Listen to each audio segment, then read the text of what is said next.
Good evening, everybody. Welcome to Inspire and Inform episode number 7. My name is Colin Lee, and I'm the founder and CEO of Inspire Realty. Joining me tonight is my esteemed colleague, friend. I would even call him my coach and mentor on many different things, particularly when it comes to marketing and messaging and content. So Andrew Kalita has prepared this wonderful presentation. It is very timely. It's funny because this week I've met with at least 5 clients, all in the space of looking to invest in properties, but also looking at their finance. And I've been getting a lot of questions about whether now is a good time to invest in property. What's the market like? How is it going to perform? What the future is going to be? What the future holds for us? But by the looks of things, COVID is coming back. So that's not improving the situation. But I'd like us to take a long-term view, which is always my message, to take the long-term view of it. But I'm excited to have a look at the bigger picture. And tonight, Andrew is going to walk us through different statistics on what's happened in the past and how we can prepare ourselves for the future and answer the question, is now a good time to invest in properties? So Andrew, please take it away. What are we going to cover tonight? Thanks very much, Colin. It's obviously a really timely topic to speak about. It's on the lips of pretty much everyone that I speak to, whether it be in my professional life here at Inspire or in my personal life. Obviously, a lot of friends and family know that I'm in the property space, but it's an interesting question because a lot of people are asking, what's happening with COVID? How's this going to impact the property market? Should I buy now? Should I sell some of my existing assets? Is it a good time to exit the market? Is it going to go down further? But the reason why it's an interesting question, it's a never-ending question. So regardless of COVID, regardless of what's going on in the world, there's always going to be a reason not to invest in property. And some of the insights I want to share tonight, I guess, is my logic or my own personal rationale as to why I've chosen to go down a different path personally. And hopefully it serves to everyone that's listening as a really good framework in order to be able to make their own decisions around what's best for them and their families. So that's what we want to cover tonight. And just as a reminder, if there's any questions, feel free to whack them into the comments on the wherever you're watching, whether it be on Facebook or YouTube. And if we can't cover them during the live session, we'll definitely keep an eye out for any comments that come along and try to get back to you just to add as much value as we possibly can. So without further ado, let's jump into it. So tonight I've put together a presentation, as Colin has said, and what I want to cover is, I guess, what people are saying about the market, what our news outlets and, I guess, sources of information are actually saying about what's going on in the property market. And I guess the key message that I'm going to talk about amongst that is we really need to be careful who we listen to. In this day and age, I guess we have a different problem than years gone by. We have an excess of information thrown at us from all different angles and all different opinions and perspectives thrown at us a million times a day on every topic, with property being no exception. So we really need to work out a good way of filtering information out and basically listening and working out who we listen to, and obviously which information we use to take action and move forward. Going to be talking a little bit about the property market, I guess, from both a historical sense, as well as, I guess, some of the things that we're seeing and some of the things that we're looking at and taking into account and talking to our clients about during this COVID period. So I'll make it nice and relevant there.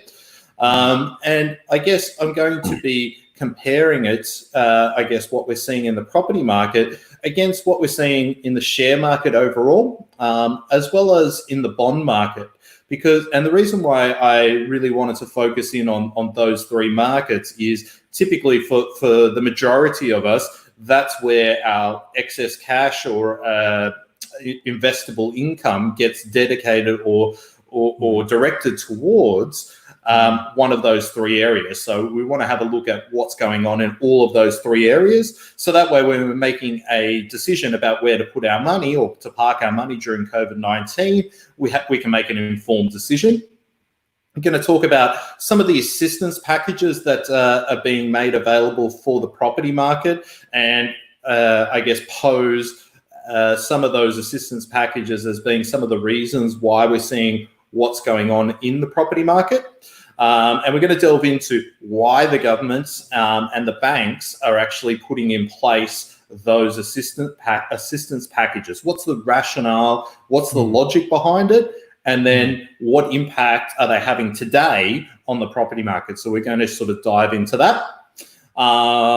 And I guess one of the other key messages I wanted to put out there today is, with that plethora and abundance of information and data and statistics and analysis that's thrown at us each day, I think that most people get so caught up in that, so swept up in the minutia, that they focus on the wrong thing. And many of you out there would have heard of the Pareto principle or the 80-20 rule. And we'll delve into that and how we can apply that mindset or that logic to the property market today through COVID-19. And then I guess we're going to have a look at a what-if analysis. And for those of you who have watched our previous sessions, you'll know I'm very much a lover of the data and the numbers and a good spreadsheet. So I promise today's one's going to be very simple. But we're going to have a look at a case study, and it's completely hypothetical, around what happens if we got it wrong. So let's say we chose to invest into the property market today amidst COVID-19, and the doomsday sayers and the negative Nancy's got it right. What happens if we got it and we made our wrong investment decisions? What would it look like? So we're going to delve into that, and I hope that that adds a lot of value. Thank you, Andrew. I'm excited. So I wanted to, honestly, this was a 5-minute Google search, and I said, property market COVID-19. And I grabbed some of the top news articles that I saw there. And I guess a message that I've been talking about in our past sessions has been around the negative slant of media around not just property, but just news in general. We need to remember that media or news is a business in itself. And over time, they've learned that I guess a more negative slant, or the market's going to crash, gets more eyeballs, gets more clicks, and gets better advertising dollars. And I guess the other thing that I like to sort of view, or the lens I like to view media through, is I guess, where do these people come from? Where are their backgrounds?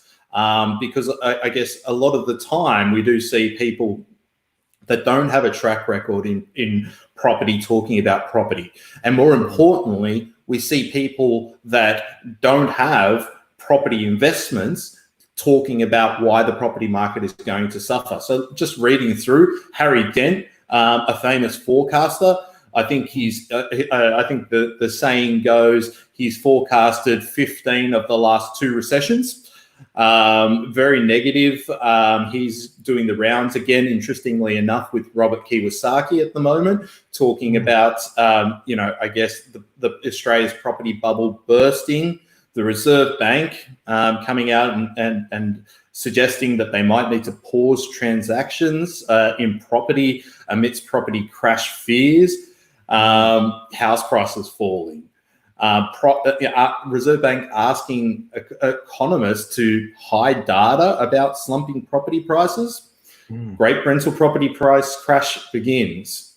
And the interesting one I wanted to focus on is the Reserve Bank forecasting a 7% fall in house prices. And when I do the what if analysis, that's the example I'm going to use. What if the Reserve Bank is right and house prices fall by 7%? We'll see what impact that has over the long term. Can I just say, Andrew, it's very interesting. I read the news quite regularly, but I kind of miss some of this from time to time. But it just proves the notion, you get what you focus on, and if you're always looking for negative news, and unfortunately, negative news is what sells. But thank you for pointing this out, because this actually gets me very excited. When I hear news like this, I know there's always going to be an opportunity in the market to look at what we can do to capitalize. And that's a perfect segue to a most famous saying around that, what you were just talking about. Mr. Warren Buffett himself, be fearful when everyone's greedy and greedy when everyone's fearful. Now, a lot of people will read this quote and go, yeah, that obviously makes sense. I'm going to buy when the market's at its worst so I can ride the wave up through the next cycle, and that's how I'm going to make my money. But let me tell you, it's something that's very easy to say, very easy to understand, very difficult to do in reality. And it's evidenced by this negative feed that we're getting in from the media. And the other point that I'd like to make about the media itself is something our good friend Tony Robbins talks a lot about. It's the reticular activating system. And basically, that's the part of our brain that basically goes out, and whatever we're thinking of, it makes it more in focus around it. And the point of that, when it comes to the media, is no matter what your opinion is, you'll find some sort of evidence, whether it be in the media, data, statistics, or research, that supports that opinion. So once you start festering a negative mindset, it's very easy to go down that cycle and continue. And it's probably the worst time in the world if you're going to follow that mindset. So the other thing that's very important, and I guess I'm willing to share with you all tonight, is my own personal journey. It's very important who you're listening to is actually practicing what they preach. And it's very easy to form an opinion on any topic and tell the world about, I think this is going to happen or that's going to happen. But the question I always ask myself when I look at any research or any news article is, I wonder what they're doing. For example, all those negative Nellies, are they buying shares? And what are they doing with their money? And I'm much more likely to follow and believe and trust in something if the person that I'm speaking to is doing it themselves. And so just wanting to share my own personal journey amidst COVID-19, at the end of this month or potentially early next month, I'm going to settle my second investment property throughout COVID-19. The first one was in Queensland. I settled that property in April 2020. And then my second property in New South Wales will be settling, as I said, either late this month or early next month. So what I'm sharing with you tonight, I'm practicing what I preach. I'm taking action based on what I'm sharing with you tonight. So this is not just something that I've cobbled together to share with you tonight. This is genuinely the information and the logic, the mindset, the framework that I'm using to shape my own investment decisions. And as an advisor, I would never ask someone to do something that I wouldn't do myself. That's right. So onto the property market. One of the things I've been telling myself throughout COVID-19 is I need to lift my eyes. It's, I guess quite a famous saying in the property investment space is, don't make 15-year investment decisions based on the last 15 minutes of news. And so what that's referring to is we need to lift up our eyes and look at the long-term outlook for property, which is backed by a long-term history. So I put together this chart for you here, which shows the median house price in Australia since 1980. And some of the economic situations that we've factored in there, and how the Australian property market has reacted to those crises. So, in 1985 through 1987, we had negative gearing that was removed, and that was quickly done. We had some proposals of that in 2019, and that's obviously didn't get through. We've had the 1991 recession, the Asian financial crisis, September 11, the GFC, and in amongst that, there's a million other economic events and crises, which, if you narrow your focus and you focus in on that 15 minutes of news, during those times when the GFC hit, my goodness, the world was going to end. It's the only one that I've lived through in my investing career, but that is what is happening now. So we need to lift our eyes and look a little bit longer term. And over the long term, it's a well-known statistic that the average growth rate of Australian property has been 7% per annum, which means it doubles every 10 years. Not saying that it doubles in every 10-year period. The other thing I really take out of this chart, it's not something I've spoken to a lot, but I can really see the different Australian cities here, and sorry if this is a little bit small, really operating in its different cycles. And the one that I draw my eye to is the Brisbane market here from 2010 through to 2020 has been quite flat, during which the same period, the Sydney market, which you can see here, as we all know, went through the boom, the big boom. So you can see the market's operating in different cycles. But if you look at this particular period here, so that's 2002 through to 2009, Sydney property market was flat. But that same green line, which is the Brisbane property market, had quite a large boom during that time. So we can see the property markets working in different cycles. So we also, the point of going through that is when you see these headlines out there saying the property market is doing this, always ask yourself the question, which property market? Here we're looking at states. Within these states, we have different LGAs and also different suburbs. And each of these are operating on their own independent cycle. Sure, there's an underlying trend that we need to be considerate of, and we need to be aware of macro factors, but which property market are they talking about? And we'll delve into that and break it down a few different ways a little bit later in the presentation. Anything you wanted to add on that, Colin? Well, it's really interesting. Incidentally, I was born in 1980, so I've just turned 40 this year, and I've lived through all this. I mean, I can't remember when the negative gearing was removed and all that in the beginning, because I only migrated to Australia just about 20 years ago. But I lived through a lot of that, and it's interesting you've mentioned that you've got to take the long-term view of it. You can't make long-term decisions based on short-term media. It just doesn't work like that. So it's very interesting. I've seen this graph a number of times, and I always remind myself that when I'm investing, when I've invested in a number of properties, I'm always investing for the long term, never for the short term. So it's probably I wouldn't say it's the best question to ask, is now the right time to purchase a property? Because if I had to guess and spend all my time thinking when is the best time, I just would never do anything. You want to try and pick the best person to ask and look at the right opportunity at the right time, but never to ask, when is the best time to invest in properties, because property tends to perform really well in the long term if you have that mindset. Well, I can actually try and tackle that question, and one of our mentors actually gave us the answer to that question, when is the best time to buy property? And the best time to buy property is in 1963. That's the best time. Do you know when the second best time? This is one lesson that still rings true. Best time to buy property, 1963. Second best time, today. I'll never forget that lesson. Yeah.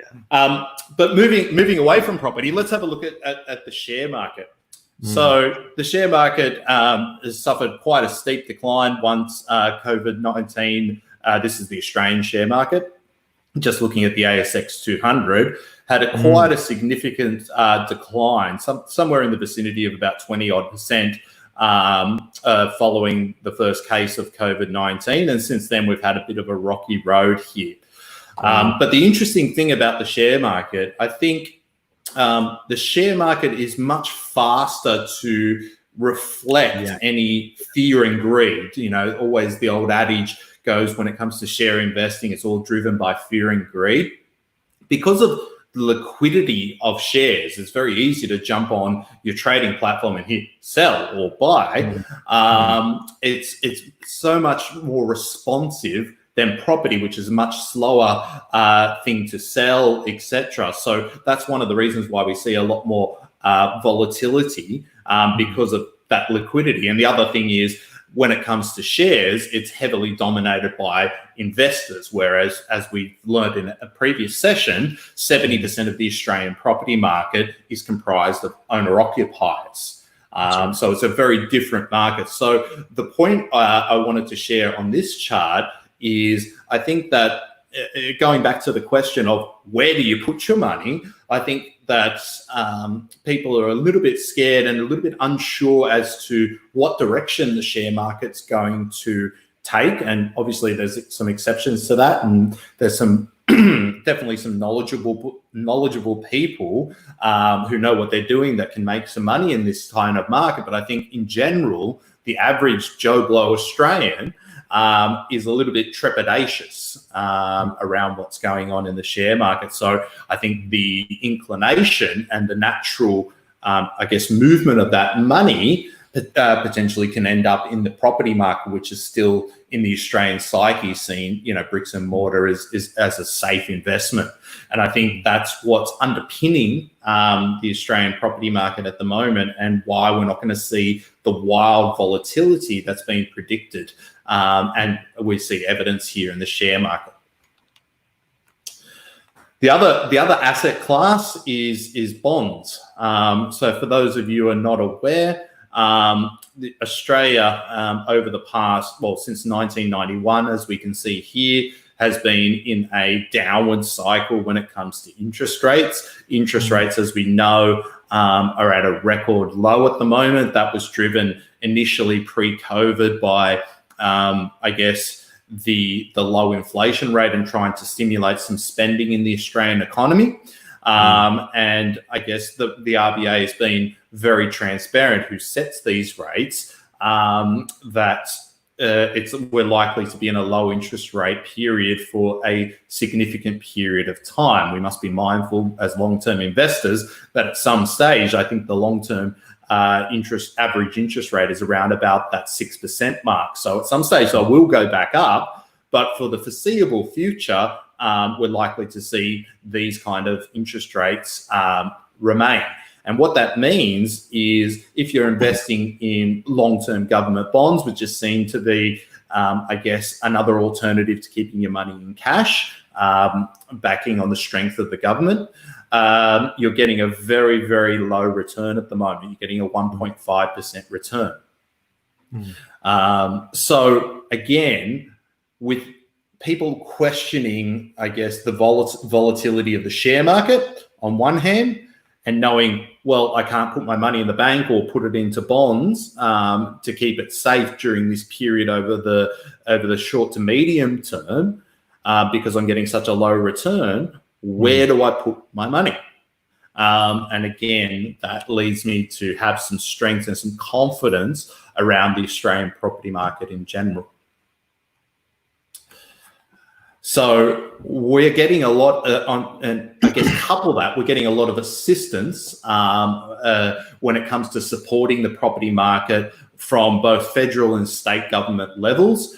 Obviously, we've got the JobKeeper and JobSeeker program, which is trying to guarantee some income coming in for people throughout the pandemic. It'll be interesting to see what move the government makes on the 23rd when they release their review into the JobKeeper program. Potentially some changes there, but we'll wait and see. Andrew, it's probably worth noting as well, because I speak to a number of banks on a week-to-week basis. When the JobKeeper or JobSeeker was first announced, there were a number of applicants that were asking whether they could use the income coming in from JobKeeper and Seeker as part of their serviceability for loans if they wanted to buy properties. And most banks just didn't know how to react to it, and in fact actually said a blanket rule: no, we cannot accept JobKeeper and JobSeeker.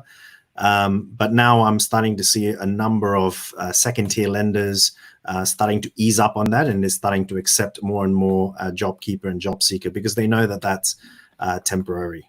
So it's really interesting that you talk about the assistance in the property market. That's definitely having a bit of an impact in the loan market, but we're seeing banks starting to ease off on that. Which is interesting, and I mean, you can't really blame the banks amidst through all the mayhem that was as all these regulations came in place for being a little bit slow to sort of really want to get a good understanding around what it is and how it works and how long it's going to be around before using that from a serviceability perspective. And I think that really speaks to, I guess, the Australian banking system in general being a highly regulated industry. And you compare that to America, for example, which has a lot of deregulation of their banking system, which is one of the contributing factors to the GFC. I think we have a really stable banking system here in Australia. Yeah, sure, there's some banks that float around the edges that we saw in the Royal Commission, but overall, I think that really speaks to that, and banks not looking to take advantage during this crisis. And further to that, obviously, the banks are offering the mortgage pause. Now, it's really important for anyone listening. This is not them foregoing interest. The interest is actually that you would have been paying is actually capitalized into your loan, but it does offer some relief, I guess, relief for those that really need it. Early access to super. So you could for those that I think there was a couple of criteria. Incomes dropped to 70% of pre-COVID. I can't remember the exact numbers, but you were able to access $10,000 out of your super last financial year. And now that we're into a new financial year, another $10,000 into their super or out of your own super. It's interesting, the numbers that we were seeing were actually quite high. A lot of people accessing that. It'd be interesting to see what their intention is to use for that money, whether that goes into retail spending or they simply use it to pay off debt. I'm not too sure. It'd be interesting to see what the fallout is there. Lots of first home buyer schemes that we're going to cover in another session in detail. First home buyers are far outweighing investors at the moment in terms of the amount of loan applications that we're seeing go through the market. Obviously, some support for renters through the eviction moratorium that came into place. And they're looking to, both on a federal and a state level, which I'm sure we'll do a presentation about at some stage, bring forward a lot of infrastructure projects to help stimulate the economy and keep people employed. So why is there so much assistance for the Australian property market? Well, this is a really interesting chart that I found, and there's a couple of key points that I take out of it. So the dark blue section here is the total amount of mortgages that you can see on the left-hand scale here without RMBS. And I actually had to admit I had to look up what that meant, but it means residential mortgage-backed securities. So basically, they're not traded. These are regulated mortgages out there, and then potentially some more unregulated mortgages that are on top of it. So that's one thing I noticed, and that again goes to speak about the strength of the Australian banking system, that they're doing what they should be on the whole.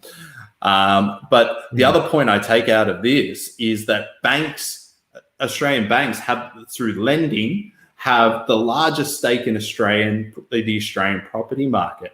And one of the reasons that they're offering this rental assistance out there, not rental assistance, sorry, the mortgage freeze out there, is they want to protect their investments. It's not in the bank's interest for the property market to have a significant downturn and start panic selling, etc.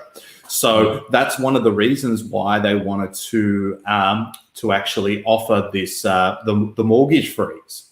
But the other thing that I found very interesting is, as of June 2019, the amount of mortgages out there was about $1.8 trillion.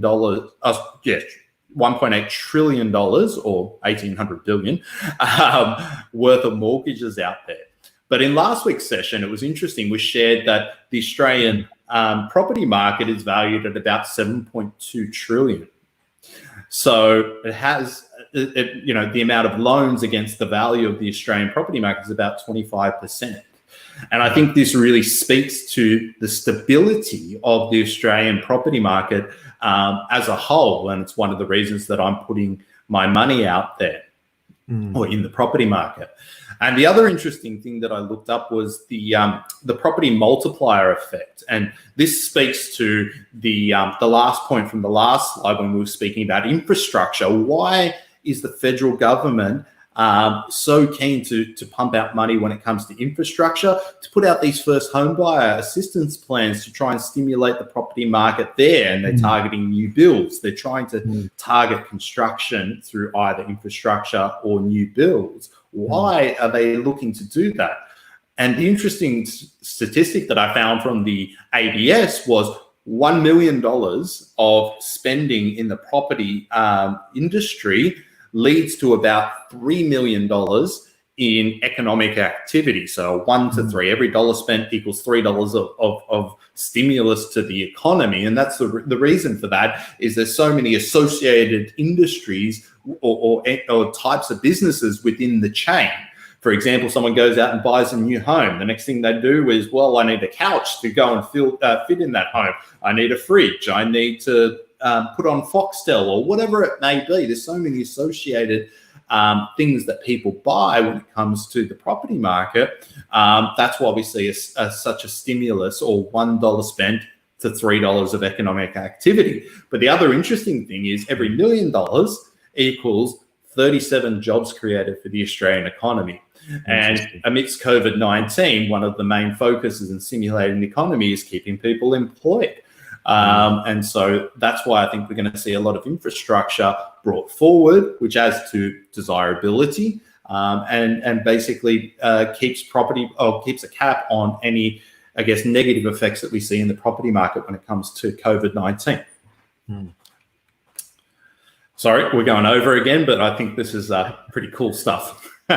So if you just indulge me for a little bit longer, if you have any questions, again, I invite you to comment wherever you're watching this, whether this be Facebook or YouTube. I'm very happy to tackle it. Or if you have any difference of opinion, I'm very happy to hear it. Not out here professing that I know everything. So what have we seen so far? So these are a couple of charts that I found from CoreLogic. And they're talking about the quarterly change in dwelling price in both Sydney and in Melbourne. And the interesting thing that we see here is we don't see in the COVID period, in Sydney at least, any negative growth. And we also see only a little bit of negative growth, but it's interesting that it's very focused on the upper quartile. And this is another way to kind of break it up. Basically, what that means is we look at the lowest 25% of property prices being the lower quartile, so the cheapest properties within any market. Then we look at the middle class, and then we look at the upper quartile, which is the 25% most expensive properties. And it's no surprise for us to see the upper quartile being a lot more volatile and COVID having a lot more impact on the upper quartile or more expensive properties. Now, the reasons for that are, well, number one, we've seen a significant downturn in the share market. So people that are purchasing in the upper 25% of property prices are more likely to have a little bit more exposure to the share market. And the second thing is, if the income streams for these people, obviously they tend to be people on higher incomes that are purchasing in the higher property price bracket, tend to be a little bit more affected by a downturn in economic activity. So that's why we see the upper quartile of property prices having a little bit more fluctuation or a little bit more sensitivity to things that are going on in the economy, such as COVID-19, than we do in the middle and lower quartiles. And the other thing to be cognizant of or mindful of is that when it comes to, I guess, quarterly price changes, etc., this is what we call a lagging indicator. So basically the data, we don't get the data fast enough to today. So this is data of the past. So it'd be interesting to see when the new data is released, if this trend is still going to continue or we're going to move further into negative territory.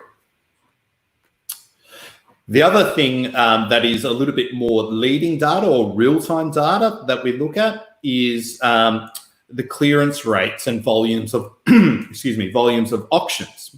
So what we can see in the COVID period is there was a significant reduction in both the clearance rates as COVID hit, as well as the supply of property.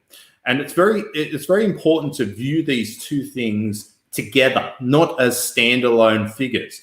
And the reason for that is what we see of recent times is the supply of property, so the number of properties listed has started to increase. But that has also been met by the clearance rate continuing to absorb a lot of that new supply that's coming onto the market.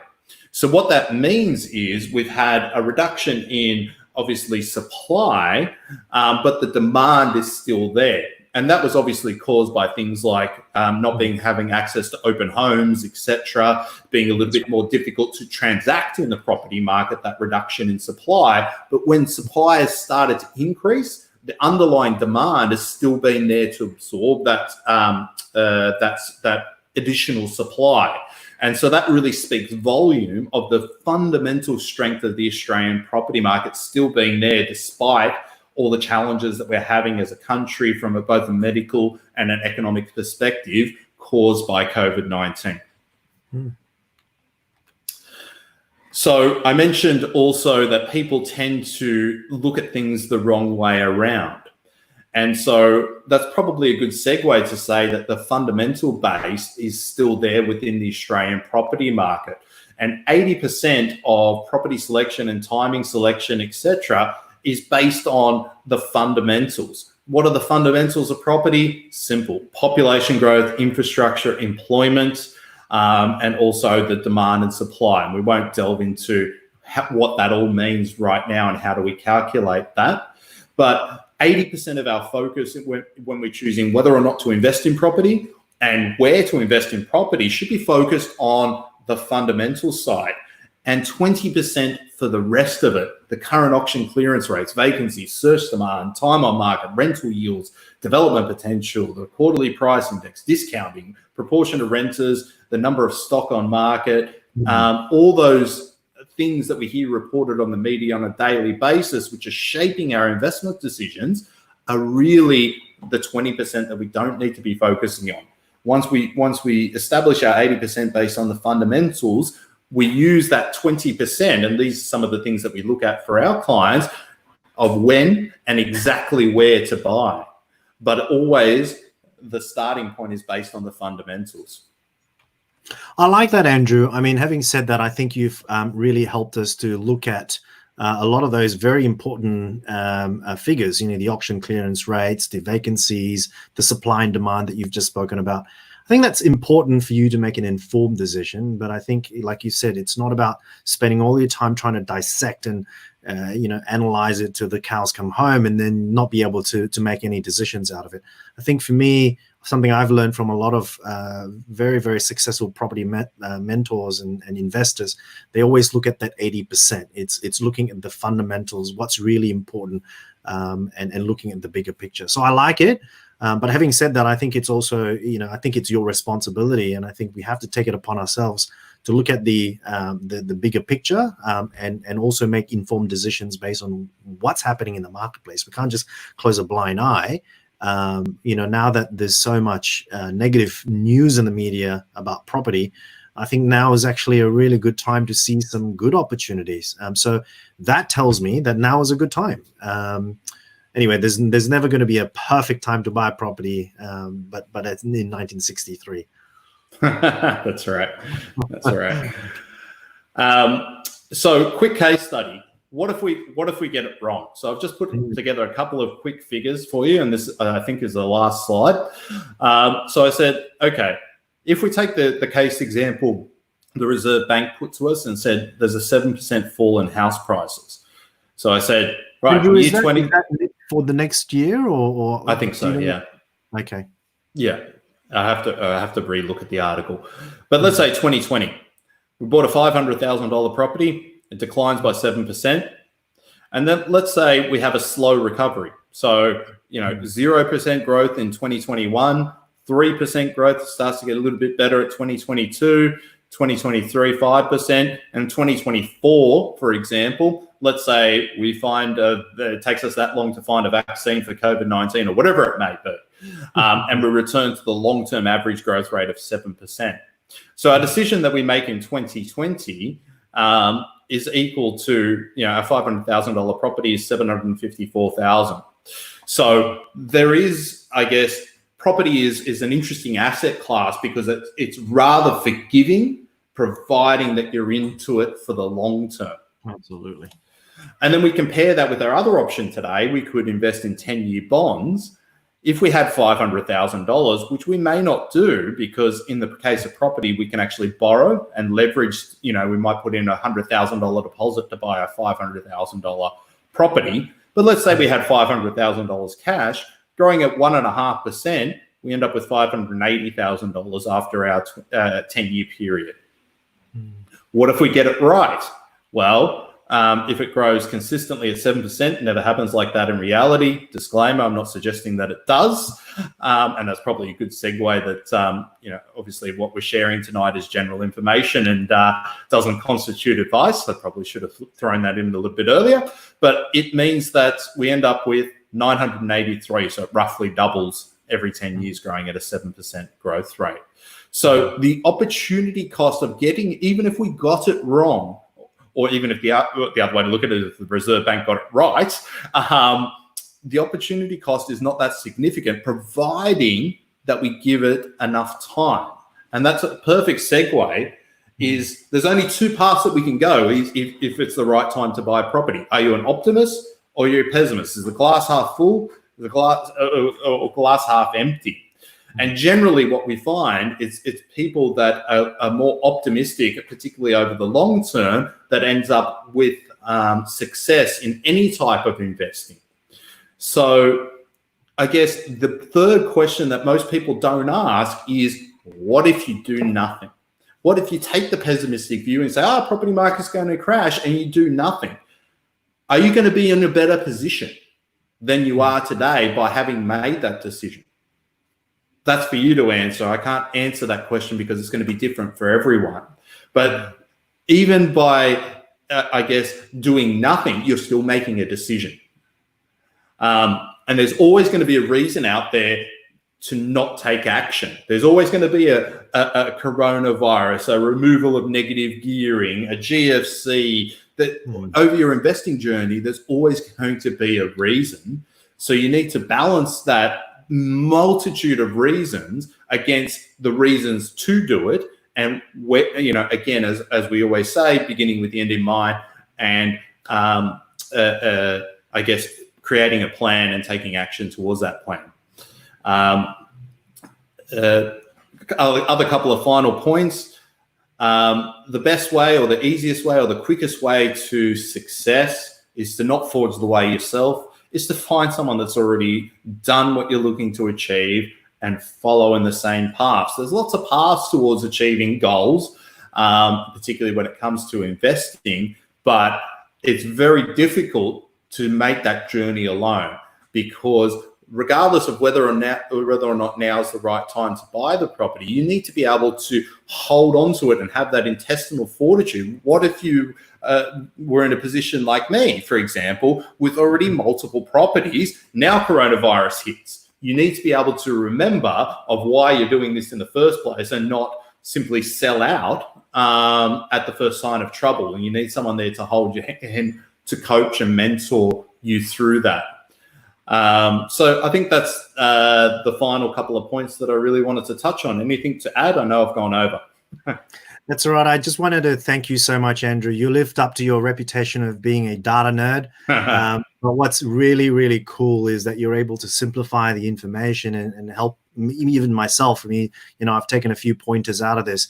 It's to simplify the message and make it relevant for us today. So I want to thank you so much for helping me also look at the bigger picture and not be too, and to make more informed decisions. I think that's going to be the key.